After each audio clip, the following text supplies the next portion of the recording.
This is really, really cool. We got Dick Stoneburner, Steve Herod, the architects of Petrohawk, who have agreed to take our questions.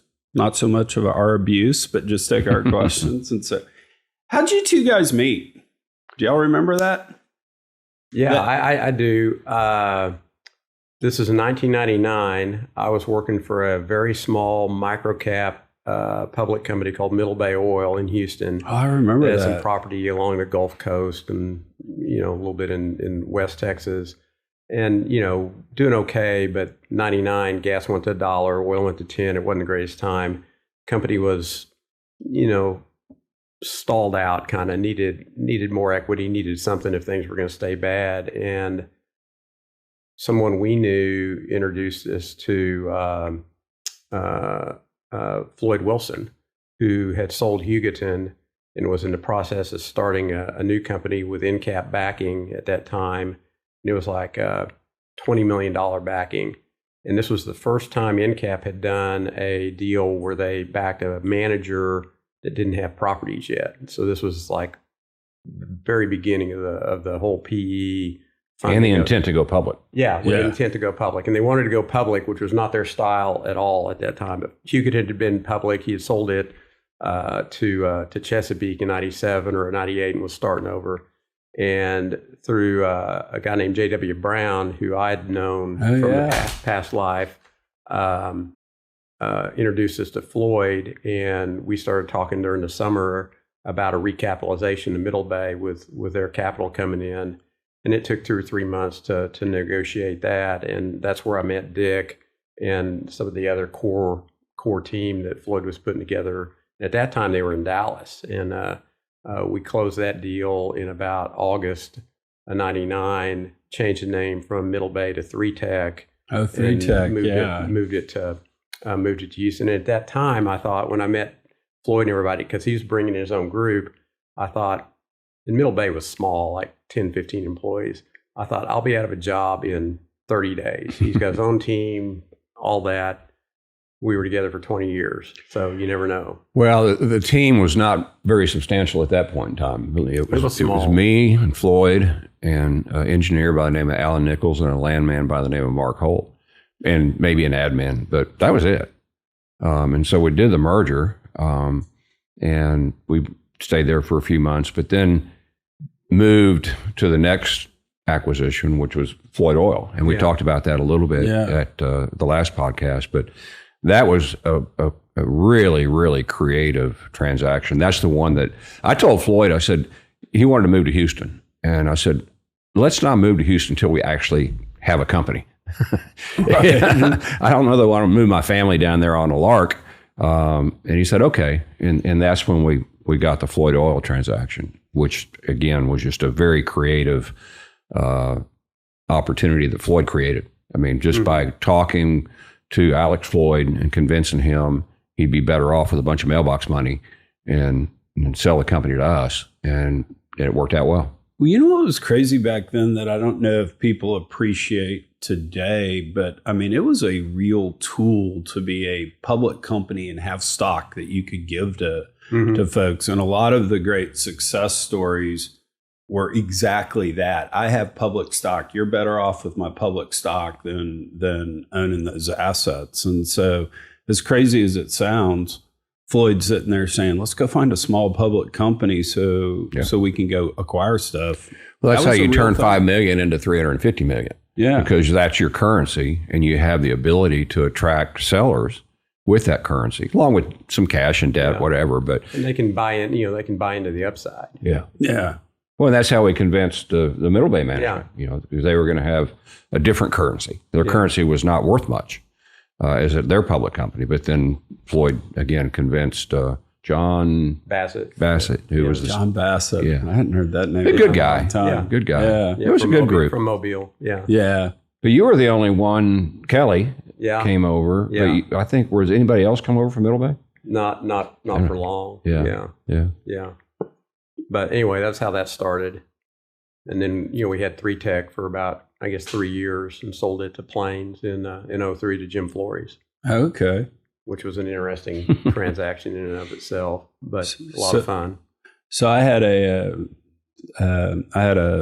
couple of wild Jim Flores stories. The one I like the most is the house that the former Mrs. Yates has.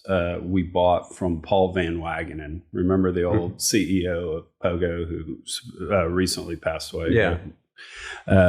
But anyway, we're supposed to close on a Friday on this house, and it had been one of these deals where back in the day, you kind of had to hunt a house out and figure out before it went on the market to be able to get it. So I'd badgered Paul, hey, when you sell your house, let me know, I'll buy it. And he calls one day and says, hey, I want to sell my house. Why don't you come over, take a look? I'm going to list it in a week or two. Came over, looked at it, said, great, we'll take it.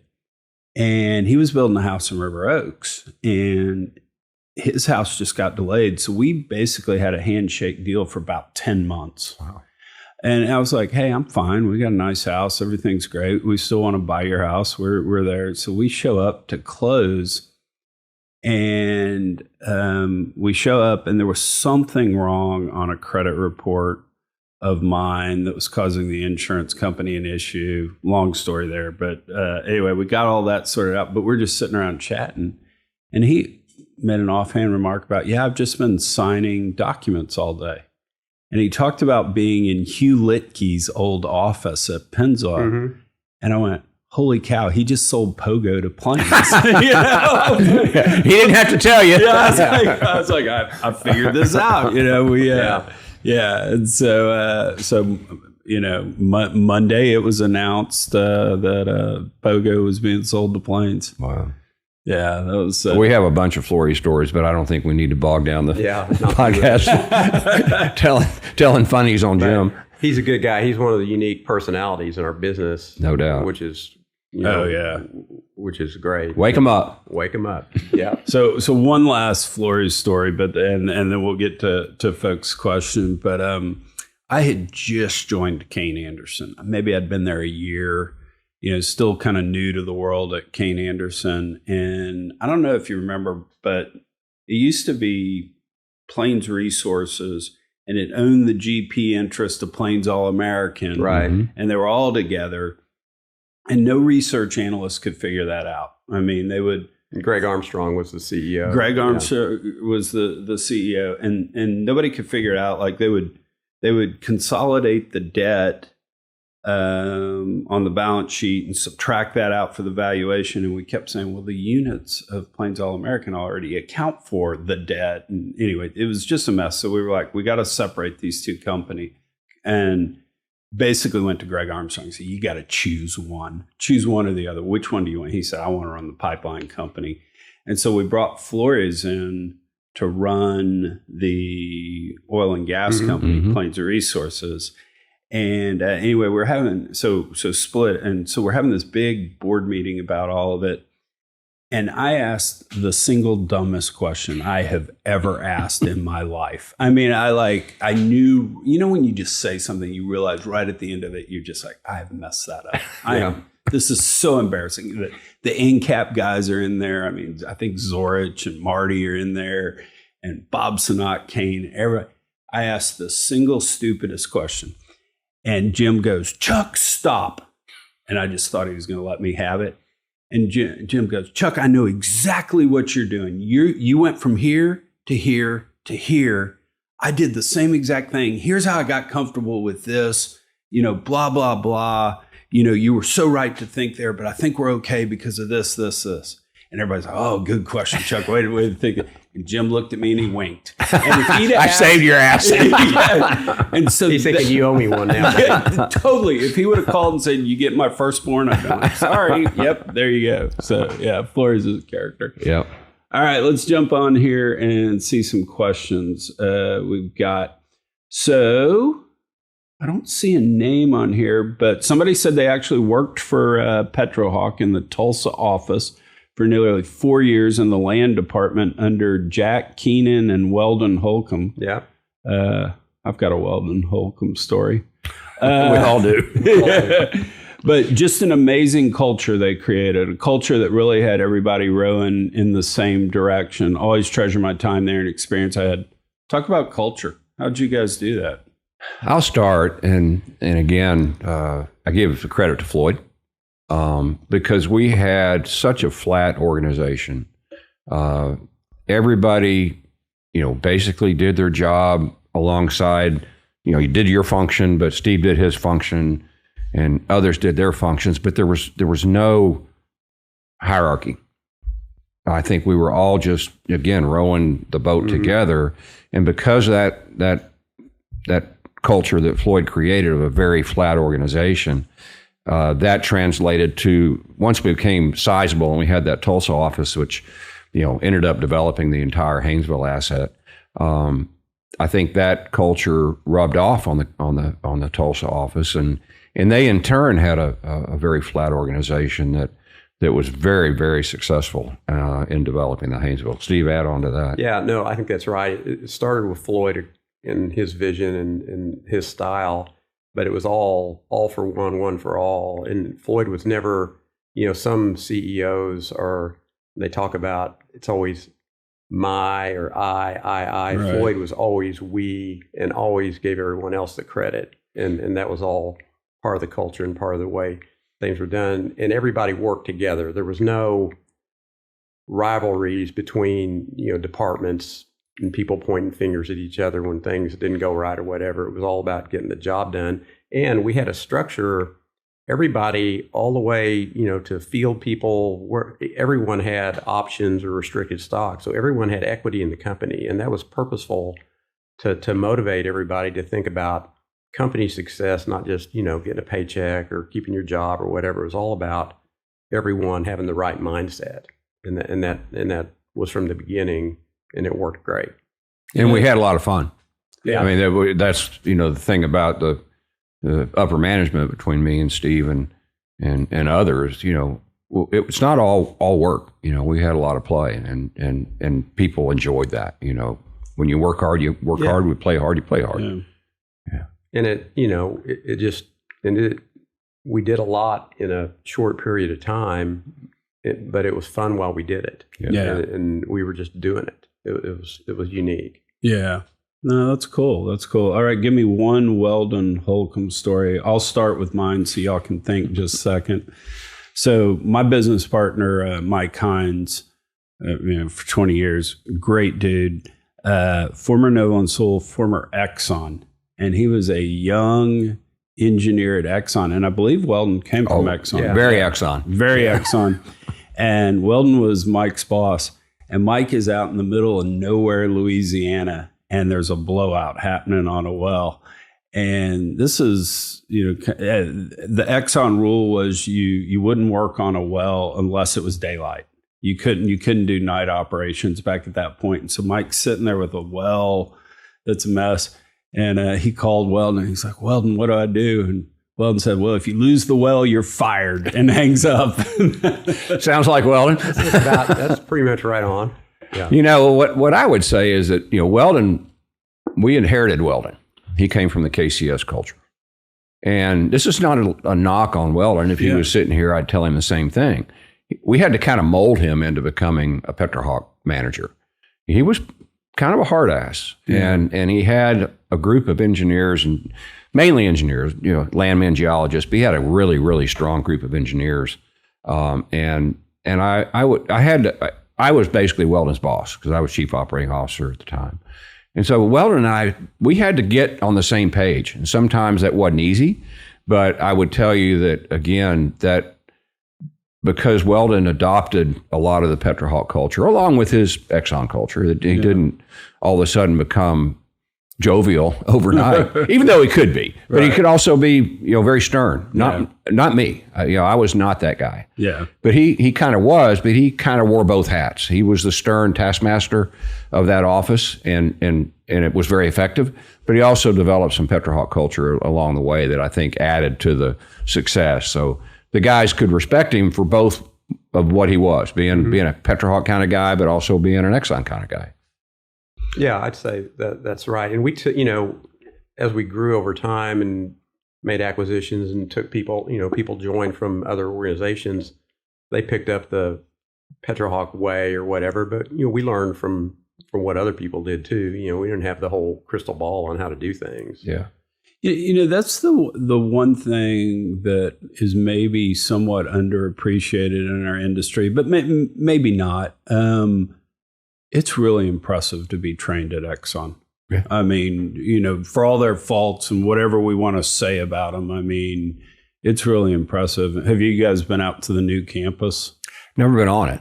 Oh, it's really cool. Swanky. Yeah. It's well, there's not a lot of Exxon people, honestly, out there. Most people stay. I mean, I think in my experience, you get the opportunity to be a lifer at Exxon, it's kind of hard to walk. Yeah. Because you are treated very, very well, trained very well, paid very well. You get stock and you live off your dividends for the rest of your life. Exactly. Yeah. You're not going to make a big lick, but you're going to make a big steady lick. Yeah. I think particularly whether it's Exxon or any of the big companies, if you get past about the 15-year point, it's hard to.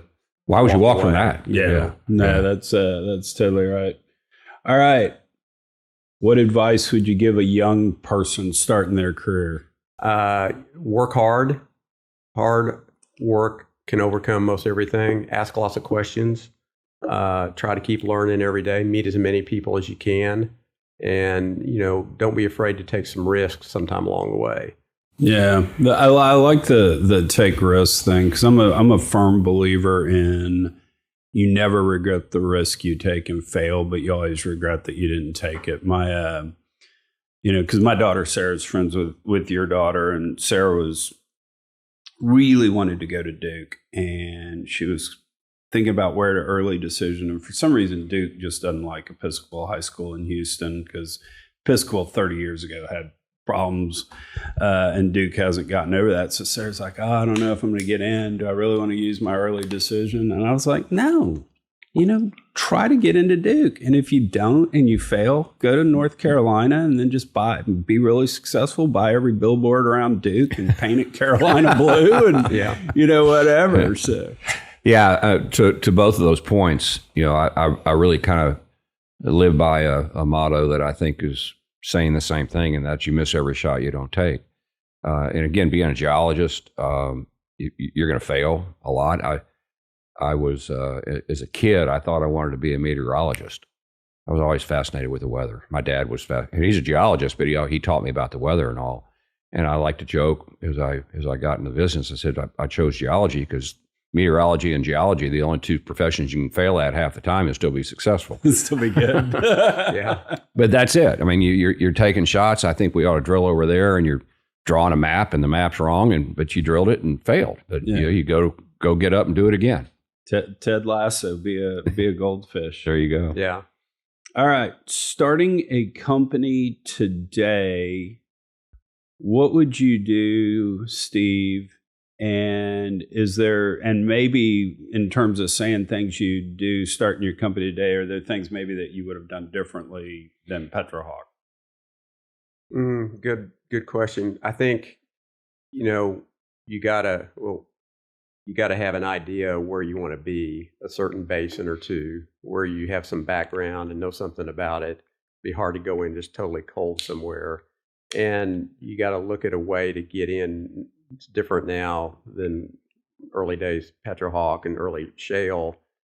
The core of all these plays is held by somebody, leased up, whatever. So you got to have a way to get either into some bits and pieces in those areas, or look at something that's a tier 2 that you think you can turn into tier 1 and get a position and build from there, and have the right people with you, have the right the right core competencies in different disciplines that can work together to try to get somewhere. Yeah. Yeah, it's so different. As you know, in private equity, I was in private equity for 10 years. You were in private equity. What private equity or private capital, let's just call it private capital, expects of a startup company today is so different than what we were able to do back in the early, late zeros and the early teens. You could drill exploratory wells. You could buy a bunch of acreage and have somebody think that's a good idea, that you can develop that and build value. That's not the way it is today. I mean, so you have to be, I think, building an oil and gas company from scratch today has to have a PDP component. You're just not going to get any capital behind you unless you can find something that'll cash flow, and you're not going to go into this big J curve. We all saw the J curve, and it always didn't pull out. Yeah, right. Yeah. And so you can't have a J curve. You have to have cash flow to begin with. Maybe if you have upside potential within that PDP asset base, you can drill some wells, but your provider's not going to say, "Hey, let's go run 2 rigs." So it's a different, I think, formula for success, and it starts with quality PDP that has some level of upside that you get to as you harvest your PDP. It's interesting because people have come and said, "Oh, when are you going to go raise your own fund?" And I honestly don't know what I would tell investors today that I would do. Yeah. It's hard. Yeah. It's hard. It's a lot harder. Yeah. A lot harder kind of thinking through it. And I was, we talk about the Roman numeral CEOs, the people that have done it multiple times. And I was having dinner with one of those folks, and I was sitting there going, well, there's more capital in the industry than there was 5 years ago, but still a lot less than 10, 15 years ago. This has got to be easier. And the Roman numeral CEO said, "Nah, the players left on the court are LeBron James. I'm out, competing against LeBron every day. So it's really tough. So I don't think I have any good advice. Yeah, it's just different. The era of leasing 20,000 acres and drilling 3 wells and then selling it to whoever, that's long gone. Yeah. So one thing to that point that I've wanted to talk about with you on the air is back in the beginning of kind of the Haynesville, and I talked to Dick about this on the podcast. It was, we had all the private equity firms had tried to do Cotton Valley, and we all screwed it up. What's out there? The Travis Peak, the Rodessa. We tried to do, Austin, but we all had that acreage. And lo and behold, there was the Haynesville on it. There was a period, as I recall, where we would literally take our acreage map. We'd shoot it to you at Petrohawk. We'd shoot it to Chesapeake, maybe Goodrich. And you kind of said, give me a bid. And within 48 or 72 hours, you'd give us a bid. Yep. Yeah, that was the most fun I've ever had in my career. Was that like 3 or 4 months? That's all it was. It was fast. It was fast. It went up, once the thing got going, and when the play became public that March in Chesapeake, it was a real. When we convinced Aubrey to admit that the play was really good. Yeah. Flushed him out. That was a classic. Yeah. That was a classic Floyd move. But once the acreage prices were just going up every week, and we were paying more and more and getting the position together, and we had a very well-defined area we were trying to buy in, but it was complicated because you're looking at all these sections and who else owns acreage in them, because we wanted to operate all we could. So, 160 acres in a section where we weren't going to operate wasn't worth nearly as much to us as 160 in a section where we already had 80. Right. We could, so it was there was a lot of chess that way, and it was changing real time with what other companies were doing, what we were hearing, and we'd make these offers, and people would call back the next day and say, well, you need to increase by 2,000 an acre because we got an offer from somebody else. We knew it was Chesapeake. And so we were pulling the trigger on things just as we went, and filling in as we could. And, and we spent a lot of money. But when it got down to it, it was basically us in Chesapeake. Yeah. There were so many incumbents that you just described, El Paso, I forgot El Paso. Exco, the old Comstock. None of those guys went out. It was us in Chesapeake and in Canada too. It was a 2-man knife fight. Yeah, it pretty much. And we were going at it every day, and it went on through the summer, and we raised money like 5 times in 4 or 5 months. The last time didn't go so well. No, it was. But the last offering we did was in August of 2008. That's right. And we got roundly criticized for selling more equity and all this.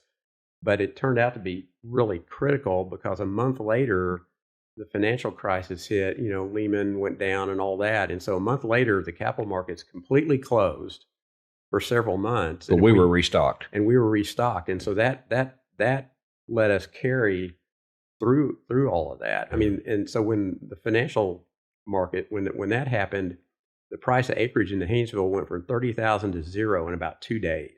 Right. I mean, It's not much of an exaggeration. It came to a complete Yeah. stop. And there were people that we were talking to that were holding out for more. They were thinking it's going to go to 40 or whatever. They ended up with nothing.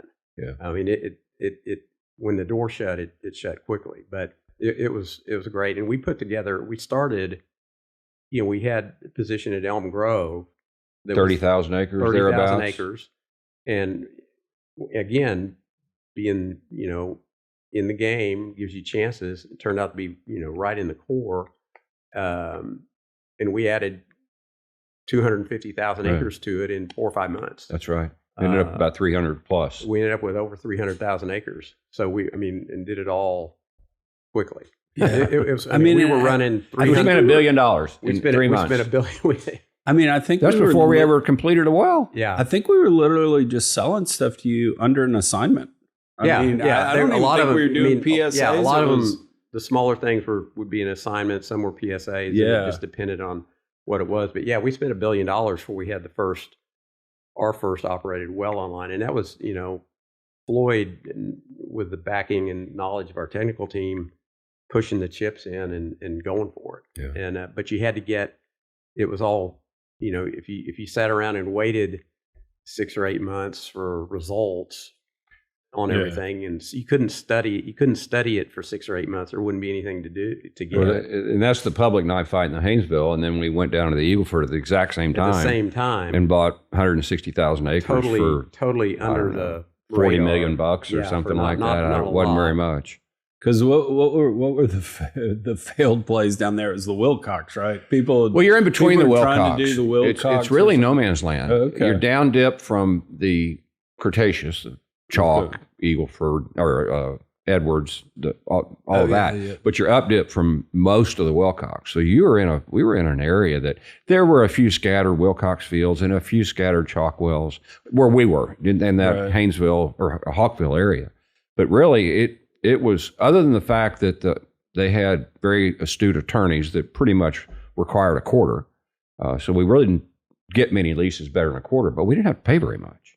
$100 an acre, $200 an acre. Yeah, 'cause that was their phone hadn't been ringing. No, they hadn't Right. leased in ages. Yeah, It and, was- you're right. Those are generally bigger ranches type stuff. So you've got a more sophisticated. Yeah, Because up in Louisiana and the Haynesville, I mean, it was all 80 acres at a time. small tracts and all that. yeah.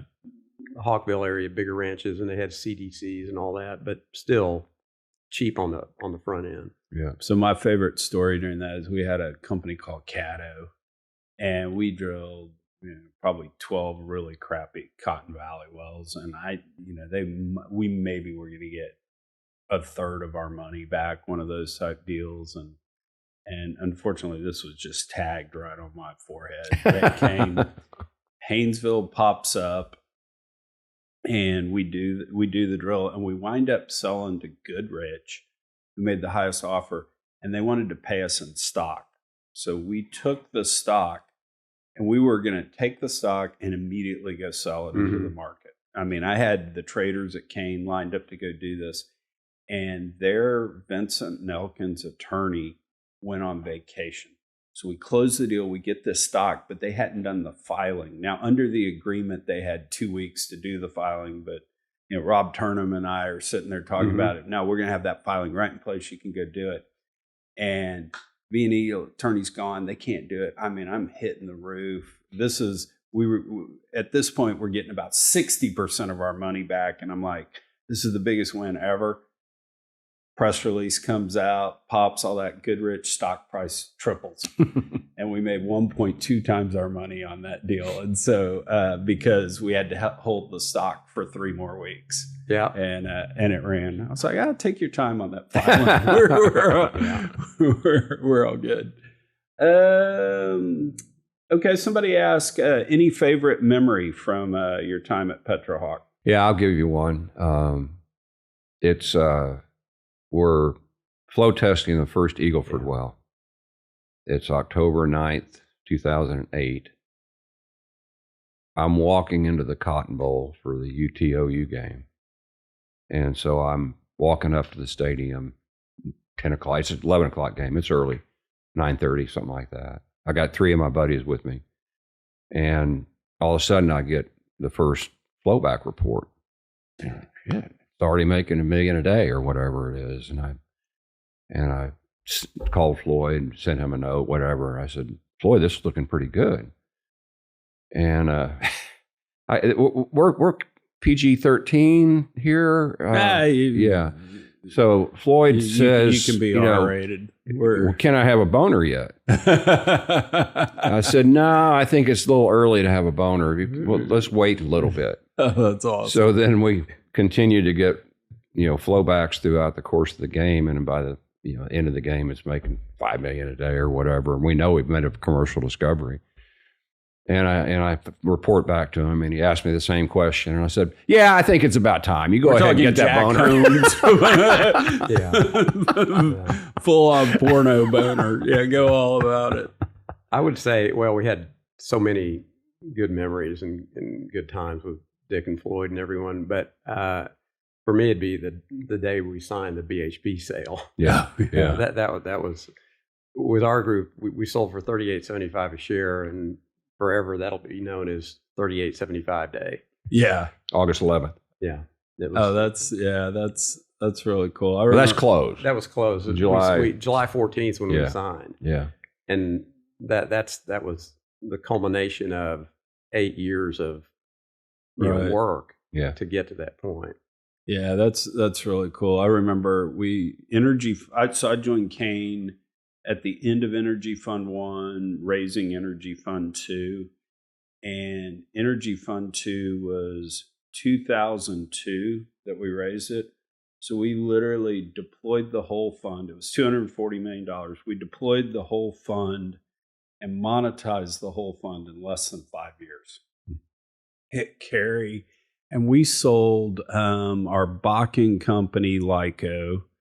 And we sold Dave Lenormand's Crusader, and we sold Medicine Bow, which was Mitch Solich. Mm-hmm. We sold all of those companies within a 6-week period.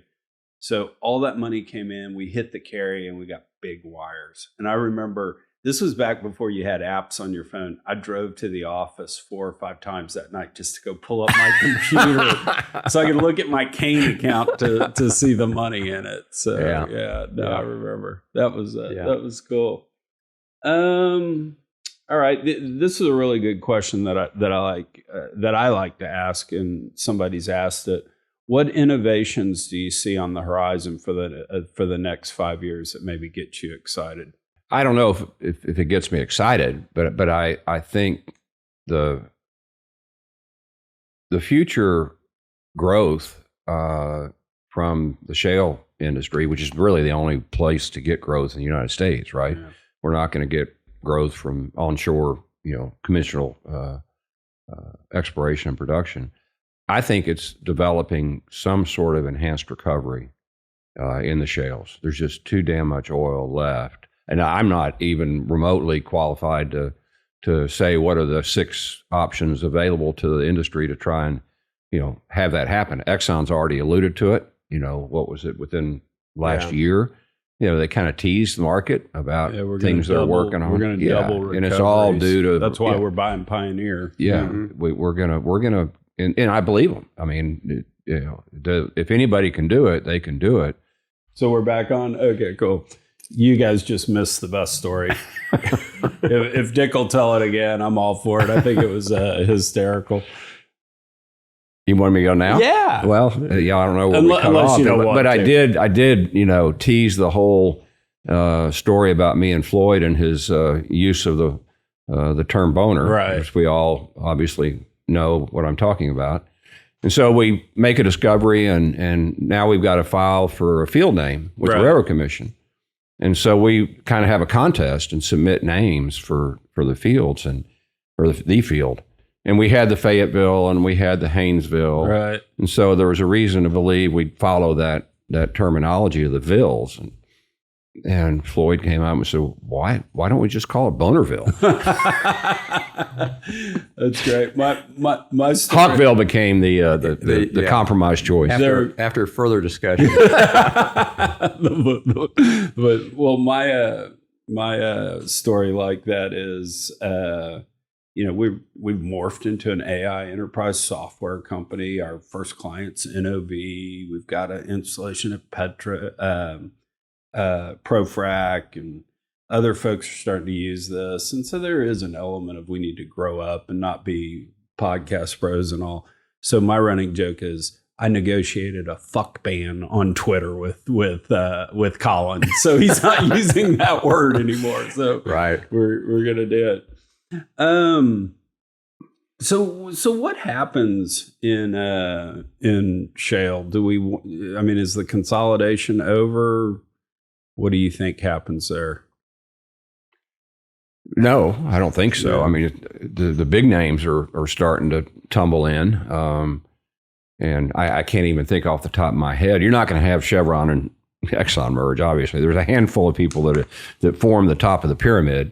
And then how many are below that top of the pyramid that comprise collectively 90% of the shale production today, and very few Petrohawks and very few, BCF a day companies, or 2 BCF a day companies in a gas world. Those are going to go away if they haven't already. So I just think it is going to continue to consolidate. Where it ends, I'm not smart enough to know, but it'll end up in the top of the pyramid. Right. Yeah. Yeah, I think that's right. It'll continue to consolidate, and you'll end up with 4 or 5 big players in each basin, and then a few small guys. But it'll continue. It's more efficient, cheaper capital, all of those things. Mm-hmm. I'm wondering if there's not something that happens, and I haven't killed enough brain cells on this, so it's a stupid question. Just make fun of me.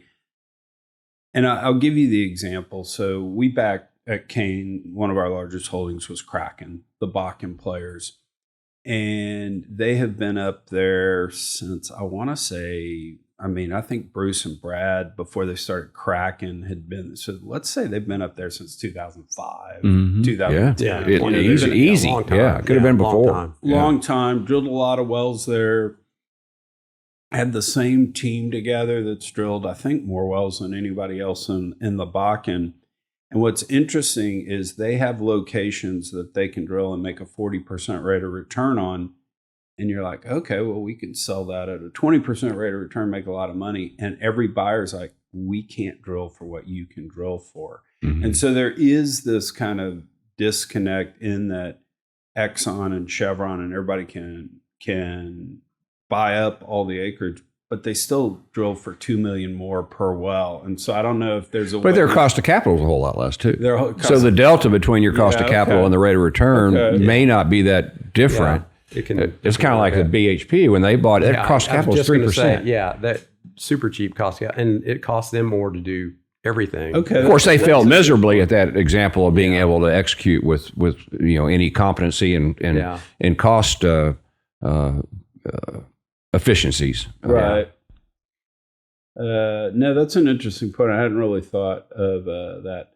All right, we've got one final question here because I think we've touched on almost all these. But someone obviously has a horrific permitting type issue on a field that they're looking at. And they've asked 27 questions all about permitting without trying to give us what it is. So maybe the global question is you get permitting headache stuff. How much did you get into government type things? Talk about dealing with the regulatory bodies.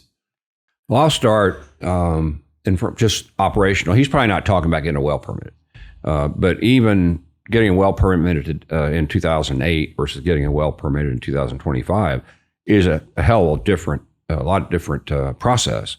But I think, and I wasn't involved in the midstream, and this is probably more where he's talking about, getting held up on, building pipe or, putting in a production facility or whatnot. I don't know how many miles of pipe we built between the Fayetteville and the Haynesville and the Eagle Ford. But we owned all three of those systems and built very, very elaborate midstream systems. I don't ever remember being held up.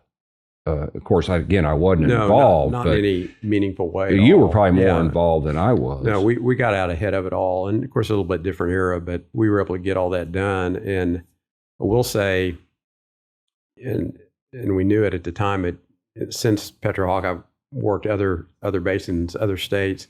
Louisiana and Texas are as friendly as it gets in terms of being able to get things done on a regulatory standpoint, whatever it is. And that's really good for our industry and good for building production and jobs for people and all of that. It's not the same. It's not that way in Colorado, right? Or New Mexico or, other places. So we were fortunate that we were doing what we were doing in a place that was happy to have us come do it. Yeah. Yeah. I think you're just basically asking two old farts to opine on the current state of regulatory affairs when we weren't burdened by that. Yeah. This is 15 years ago, right? Right. More than that. This is 2008, 2000. When we were in our heyday of infrastructure, midstream infrastructure, it was 2007 to 2010. Yeah. And then we were done. Then we sold it to Kinder Morgan. Yeah. Well, and kind of my view from the sidelines was you had, and I don't want to get into politics, but arguably as conservative an administration as you've ever seen with the Bush administration. You had 8 years of that. And the shale revolution starts taking out under that. And Bush basically said, okay, states, you deal with that. Mm-hmm. And it became so successful, first at natural gas, and then we moved into oil, that you had as liberal an administration as we ever had. Again, not trying to get into politics, but Obama. And it felt like the deal was kind of cut. We'll just let the states deal with it. And even the Obama administration honored that. I think so. They tweaked the EPA a little, but not much. And I think at some point, and I'm not sure exactly when it happened, but at some point, the federal government stepped in and said, no. And maybe that was more. The Biden administration in terms of just, no, our deal is off, Because under Obama, the other part about it was successful and it was union jobs and it really meant economic development for traditional blue areas like Pennsylvania, et cetera. And we're still growing production. I mean, we're still trying to become independent, energy independent, right? Exactly. Yeah. So, yeah. Well, you guys were really cool to do this. This was fun. Very much fun. Yeah, thank you. Really appreciate it. It was fun to, go back and talk about what we did and how we did it. And, we had a great run. We had a great team led by Floyd and Dick and, a lot of others and a whole team of all pros. And we won the Super Bowl. Yeah. And, and we were able to play a part in the early days of the shale revolution, which has really turned into something America can be proud of. It's great to be part of that. Yeah, agreed. That's very, very cool. Steve, standing invite to come on the podcast whenever you want. Hopefully we won't have technical difficulties. I think it's just Dick. And it's probably just me. Yeah, exactly. Well, we'll see everybody in Vegas next week. For absolutely. The Women's Poker Tournament. Go ahead and just give me the money now because I'm winning it. I'm going to beat you again. I know.